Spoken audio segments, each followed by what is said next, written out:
रूसी सेना के अटैक का नेक्स्ट राउंड शुरू हो चुका है और इसी के साथ शुरू हो चुका है यूक्रेन पर परमाणु हमले का काउंटडाउन।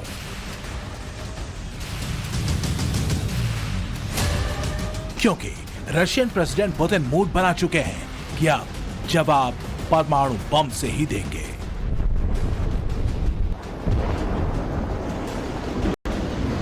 पुतिन की न्यूक्लियर फोर्स ने परमाणु हमले का खाका खींच लिया है। बस इंतजार है तो पुतिन के फरमान का। पुतिन की परमाणु घड़ी क्या कह रही है, पुतिन यूक्रेन के किन किन शहरों पर परमाणु हमला कर सकते हैं, वो भी आपको बताएंगे। लेकिन यूक्रेन पर परमाणु हमले का खतरा फिर से क्यों मंडराने लगा है, पहले इन वजहों को जान लेते हैं। रूस ने अमेरिका से परमाणु हथियारों के नियंत्रण वाली बातचीत को टाल दिया है। रूस में परमाणु युद्ध को लेकर बड़े पैमाने पर बम शेल्टर बन रहे हैं और रूसी सेना की न्यूक्लियर डिफेंस फोर्स लगातार ड्रिल कर रही है। इससे साफ हो जाता है कि रूसी प्रेसिडेंट पुतिन के दिमाग में अब सिर्फ और सिर्फ परमाणु हमले का सीक्रेट वॉर प्लान छाया हुआ है। अमेरिका में भी कोई दिन ऐसा नहीं बीत रहा जब पुतिन के संभावित परमाणु हमले को लेकर बाइडेन मीटिंग न कर रहे हो। अमेरिकी अखबारों में पुतिन के परमाणु हमले की हेडलाइंस गढ़ी जा रही हैं। इतना ही नहीं, परमाणु अटैक हुआ तो पुतिन के हथियारों की जद में अमेरिका, ब्रिटेन, फ्रांस, जर्मनी जैसे देशों के कौन कौन से शहर होंगे, महातबाही कितनी बड़ी होगी, इस पर भी आर्टिकल छापे जा रहे हैं। मतलब साफ है, कहीं ना कहीं सबके मन में डर यही है कि अब पुतिन के पास सिर्फ एक ही रास्ता है और वो है परमाणु बम के इस्तेमाल का विकल्प। इसी खतरे को टालने के लिए, परमाणु हथियारों पर नियंत्रण के लिए मिस्र की राजधानी काहिरा में अमेरिका और रूस के बीच बातचीत होने वाली थी, जो 29 नवंबर से 6 दिसंबर तक 8 दिनों तक चलने वाली थी। लेकिन अब अमेरिका आरोप लगा रहा है कि रूस इस बातचीत से पीछे हट गया। इस बातचीत के बाद रूस और अमेरिका में स्टैटर्ड संधि के तहत न्यूक्लियर हथियारों का निरीक्षण होना था, जो कोरोना के कारण मार्च 2020 से स्थगित था। 2011 में दोनों देशों के बीच ये संधि हुई थी। दोनों देशों ने साल 2026 तक ये संधि की हुई है। इस संधि के तहत दोनों ही देश तय संख्या में ही परमाणु बॉम्बर, मिसाइल और वॉरहेड रख सकते हैं। इस बातचीत के लिए अगली तारीख क्या होगी, इस पर भी रूस की तरफ से सस्पेंस बना हुआ है। यही सस्पेंस अमेरिका से लेकर नेटो तक को न्यूक्लियर वॉर छिड़ने की आशंका से खौफजदा कर रहा है।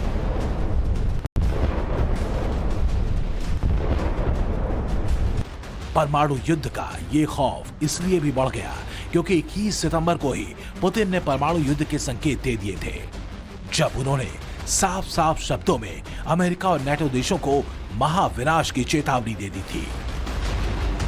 Позволяет себе такие заявления в отношении России. Хочу напомнить, что наша страна также располагает различными средствами поражения, а по отдельным компонентам и более современными, чем у стран НАТО.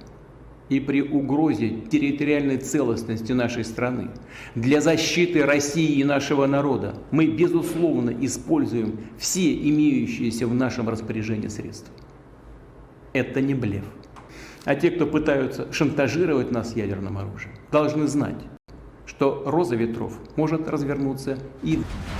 परमाणु युद्ध वाले पुतिन के इस तेवर से दुनिया हिल गई थी। अमेरिका और नेटो भी जानते हैं कि पुतिन का यह बयान कोई धमकी नहीं है। हालांकि कुछ दिनों बाद ही पुतिन के परमाणु प्रतिशोध की आग ठंडी पड़ गई थी और तब उन्होंने कहा था, हमें यूक्रेन में परमाणु हथियारों की कोई आवश्यकता नहीं दिखती। इसका कोई मतलब नहीं है, न तो राजनीतिक और न ही सैन्य। लेकिन अब जब अमेरिका और नेटो देशों से यूक्रेन को आर्म सप्लाई रुक नहीं रही, नेटो देशों में रूस को हराने के लिए सैन्य अभ्यास किया जा रहा है, तब पुतिन का पारा फिर से हाई हो चुका है। इस बार नेटो देशों की ताकत नुमाइश का केंद्र रोमानिया और पोलैंड बने हैं। पिछले हफ्ते रोमानिया में नेटो देशों की सेनाओं के सूरमा और जंगी हथियार हमले की प्रैक्टिस करते दिखे। इस आर्मी ड्रिल में लड़ाकू विमानों के अलावा मिसाइलों का मूवमेंट भी देखा गया। इसके बाद पोलैंड का सुवाकी इसका गवाह बना, जहां नाटो के 2000 जवानों ने वॉर ड्रिल में शामिल होकर रूस के खिलाफ नाटो के वॉर प्लान को धार दिया। तो वहीं अमेरिकी अब्राहम टैंक्स ने भी बारूदी तेवर दिखाए।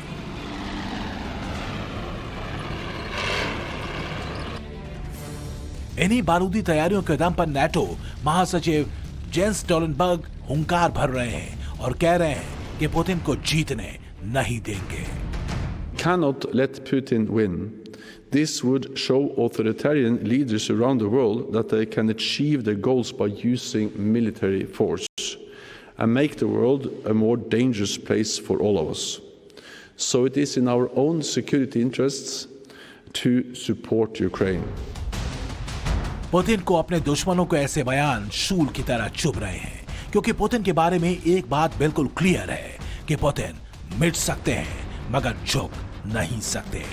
साथ ही ये बात भी साफ है कि पुतिन के परमाणु जखीरे में ऐसे हथियार हैं जिनका तोड़ दुनिया के किसी देश के पास भी नहीं है। और अब तो परमाणु हमले की आशंका को देखते हुए मॉस्को में न्यूक्लियर डिफेंस सिस्टम की लगातार टेस्टिंग हो रही है।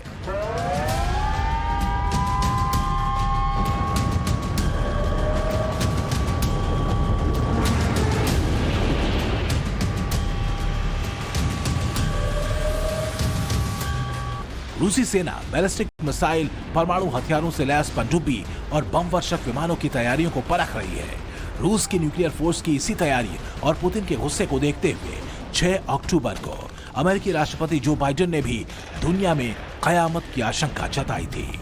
तब बाइडेन ने पुतिन को चेतावनी देते हुए कहा था, पुतिन मजाक नहीं कर रहे हैं। उन्होंने यूक्रेन पर आक्रमण शुरू करने से पहले परमाणु हथियारों के इस्तेमाल की धमकी दी थी।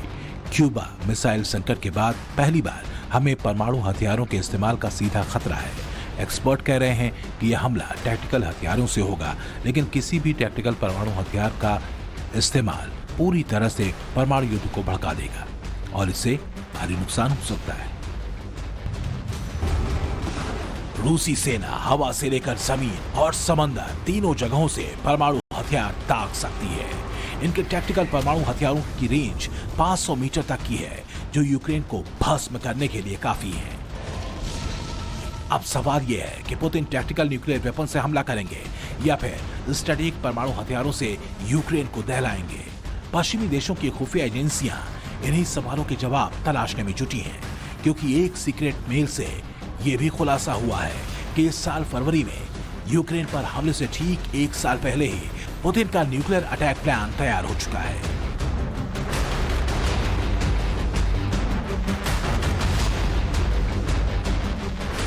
खुलासा यह हुआ है कि रूस परमाणु हमला कर पश्चिमी देशों को 2 हिस्सों में बांट सकता है, ताकि यूरोपीय देश परमाणु हमलों से डरकर अमेरिका का साथ देना बंद कर दें। अब जब पुतिन पूरी तरह मूड बना चुके हैं कि दुश्मनों को जवाब परमाणु बम से ही देंगे, तब परमाणु हमले के बाद दुश्मन देशों के पलटवार से बचने की भी तैयारी रूस में हो रही है। रूस में शहर दर शहर बम शेल्टर बनाए जा रहे हैं। यूक्रेन से करीब 25 मील दूर बेलगोरोद से लेकर रोस्टोव ऑन डोन हो या यूक्रेन से 400 मील दूर साइबेरिया की इंडस्ट्रियल सिटी या फिर राजधानी मॉस्को, हर जगह बम शेल्टर बनाए जा रहे हैं। रशियन सिक्योरिटी काउंसिल के आदेशों के बाद ये बम शेल्टर बनाए जा रहे हैं। कहा जा रहा है कि ये शेल्टर्स अमेरिकी GSLD बमों की वजह से तैयार किए जा रहे हैं, जो यूक्रेन के पास मौजूद रॉकेट में फिट किए जा सकते हैं। दावा यह भी किया जा रहा है कि रूस तीसरे विश्व युद्ध के खतरे को देखते हुए तैयारियां कर रहा है। दावे चाहे जो हो, फिलहाल यूरोप से लेकर अमेरिका तक एटमी खौफ पसरा हुआ है और अब सुपर पावर का फैसला एटम बम से ही होगा।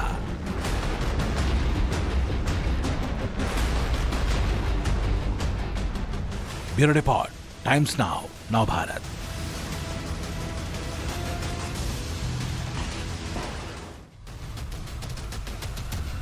तो देखिए, पुतिन ने अब मन तो बना लिया है कि अब बात नहीं होगी, बस होगा तो परमाणु घात। पुतिन के पास अब यूक्रेन युद्ध में खोने के लिए कुछ भी नहीं है। उनके पास अब बहुत कम विकल्प बचे हैं। लिहाजा तमाम एक्सपर्ट ये मानकर चल रहे हैं कि पुतिन किसी भी वक्त परमाणु हमले जैसा कोई बड़ा कदम उठा सकते हैं। इस बात को इसलिए भी बल मिलता है क्योंकि जंग शुरू होने के ठीक 22 दिन बाद पुतिन ने मन मुताबिक कामयाबी न मिलता देख यूक्रेन पर परमाणु हमले का मन बनाया था और ऐसा एक नहीं 3 बार हुआ था।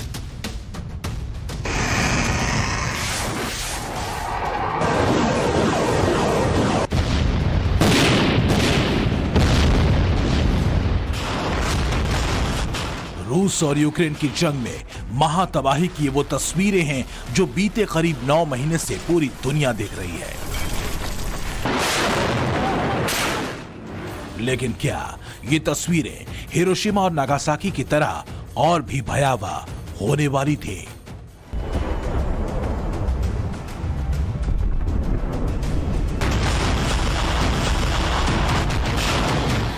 क्या 2 देशों की इस जंग में पूरा विश्व परमाणु हथियारों से कुछ ऐसे झुलसने वाला था?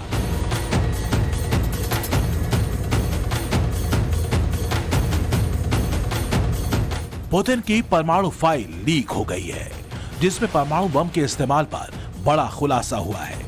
मसलन जंग शुरू होने के बाद पुतिन ने सबसे पहले परमाणु हमले का मन कब बनाया, सबसे पहले किन न्यूक्लियर हथियारों के इस्तेमाल का प्लान बना, कब पुतिन ने वरिष्ठ सहयोगियों के साथ परमाणु अटैक पर मंत्रणा की और किन कारणों से परमाणु हमले को टाल दिया गया। इसकी एक एक सीक्रेट रिपोर्ट अब जाकर सामने आई है और से सुनिए। 24 फरवरी यूक्रेन पर हमले के बाद से 12 अप्रैल तक यानी 48 दिनों के भीतर पुतिन ने यूक्रेन पर 3 बार परमाणु हमले का मन बना लिया था। पुतिन के परमाणु मंसूबों को लेकर यह सनसनीखेज खुलासा रशिया फेडरल सिक्योरिटी सर्विस यानी FSB के एक एजेंट के कुछ सीक्रेट ईमेल लीक होने के बाद सामने आया है।